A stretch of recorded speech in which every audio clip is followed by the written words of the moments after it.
Olá, semioticistas.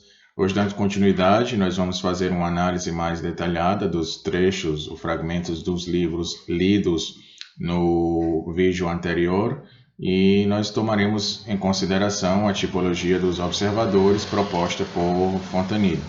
E hoje nós trataremos de dois universos da visão. Então, nós, em primeiro lugar, dizer que, tendo em vista a tipologia proposta pelo Fontanille, é fácil reconhecer duas posições bem diferenciadas do observador, nesses dois textos lidos no vídeo anterior. No texto de Zola, o observador ele é ator participante, enquanto que no texto do Simon, o observador ele é focalizador espectador. Bom, o primeiro é dedutível a partir de localizações explícitas, a partir de predicados perceptivos e de denominações especializadas. São tais estruturas regentes estáveis que resultam na criação de um espaço descontínuo, discretizado, segmentado, pelo qual o observador ele é, de certo modo, o responsável. Ou seja, ele decide sobre o visível, mas também sobre o que ainda não é visível. O saber do observador ele é definido pela assunção da verdade do que vê, ou seja, a composição de um mundo prévia e sabiamente ordenado. No segundo caso, ao contrário, não há ator instalado que faça ver o que é mostrado, ou seja, nenhuma qualificação para descrevê-lo, nenhuma posição explícita, nenhum predicado perceptivo. Ele é apenas um ponto focal inferido pelas formas que vêm até ele. E o espaço criado é, então, impreciso, é incerto, é marcado pela suposição, pela dúvida e pela crença. Um universo de conhecimentos verdadeiros se opõe ao universo flutuante da percepção por si só. E cada parcela de sensação enunciada pelas qualidades que emanam dos objetos e não pelos próprios objetos, sua denominação é protelada e entra pouco a pouco em composição com as outras, constituindo por aproximação e por ajuste a figuração desses objetos. Bom, então, além dessa abordagem contrastiva, o nosso objetivo será esclarecer as características próprias à representação do espaço no livro A Besta Humana, do Zola, e ampliar-lhes o alcance, ou seja, como se depreendem, a partir desse único trecho, desse único fragmento, como se depreendem os elementos de uma gramática do espaço. Poderiam estes elementos contribuir para solucionar um pequeno enigma de composição literária próprio dessa obra? Bom, dois romances, com efeito, compõem o livro, a obra A Besta Humana. Primeiro, o da Estrada de Ferro, cujo herói é Jacques Lantier, e o segundo, o do Inquérito Judiciário, cujo herói é o juiz Denisette. E dois grandes percursos narrativos, cuja convergência na gênese do romance constitui um dos problemas discutidos pela crítica de Zola. A nossa hipótese é a de que o dispositivo espacial permitiria assegurar uma estreita conexão entre esses dois percursos.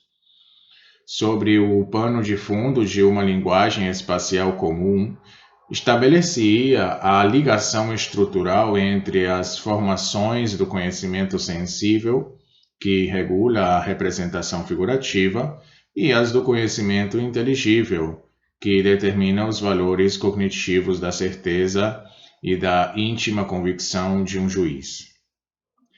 Essa ligação, unindo secretamente a dualidade temática do romance, garantiria também a unidade efetiva do texto. Bom, antes de examinar essa contribuição particular da semiótica à crítica literária, nós vamos tentar, por meio de uma microanálise, retornar à fonte de uma certa poética da percepção espacial e buscando o que pode fundamentar as suas próprias características. Ou seja, como o discurso de Zola ele reconstrói a percepção e que relações estabelece entre a percepção e o sujeito do saber.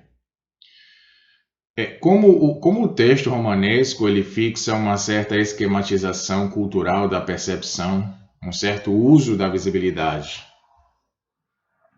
Bom, o confronto entre as duas estações vistas por Zola e por Simon vai nos permitir salientar com nitidez algumas respostas a essas questões.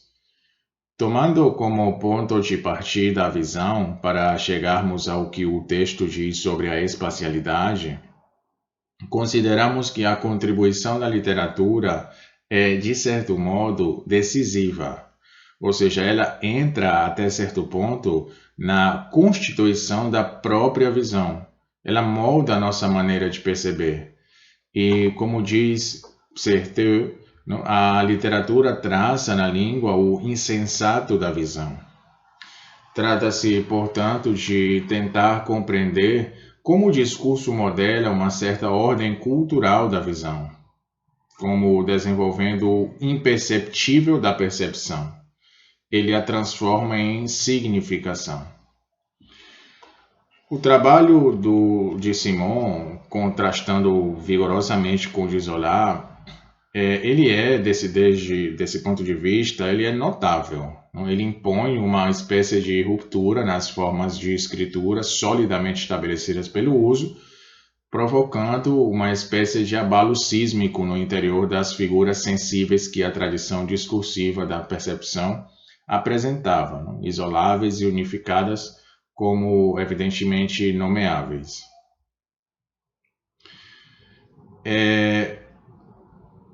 Ele nos faz voltar à gênese e ao advento da percepção, ao passo que a escritura de Zola parece, ao contrário, acoplar-se a ela, avaliá-la e prolongá-la às consequências, sustentando-a além do próprio acontecimento perceptivo.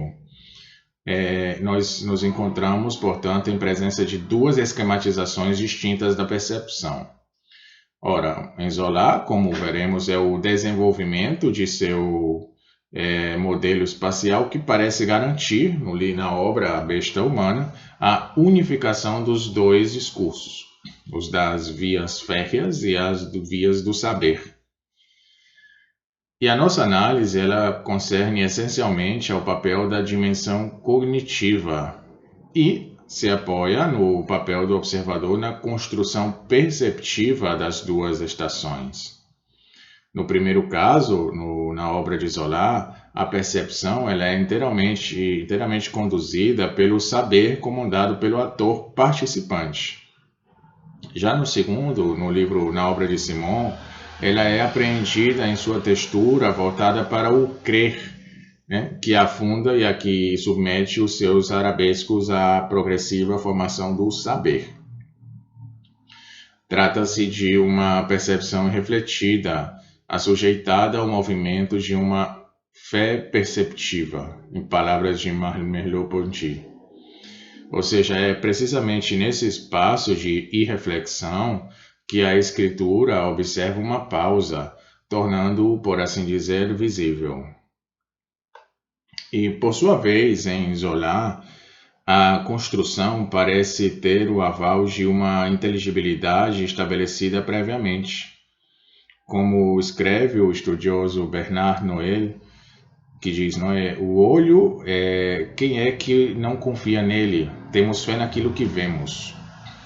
Então, essa construção apoia-se na figura de um sujeito observador debreado, ele, que é fonte do saber, verdadeira sentinela do conhecimento, que hierarquiza, que controla e ordena, e que, enfim, por sobre a base inalterável dessa confiança, torna possível a expansão semântica das imagens percebidas. E tal sujeito autoriza, assim, a efusão simbólica do figurativo. Já na obra de Simon, nós observamos, pelo contrário, se não um apagamento completo, pelo menos um enfraquecimento do sujeito. Quer se trate do sujeito observador pressuposto pela enunciação, mas ausente e simples focalizador, ou do sujeito gramatical da frase, a locomotiva. A figura do sujeito está literalmente encoberta na processualidade do percurso perceptivo, que forma o núcleo da descrição. E ela se desenvolve por aproximações e contiguidades sucessivas, ao largo do sujeito e ao largo do objeto. Ou seja, por assim dizer, no limiar entre os dois. O saber sob a forma de avaliações, hipóteses e previsões se entremeia com o sensível. Sua emergência se prende e se submete à do visível. E ele se torna tão sensível quanto o sensível.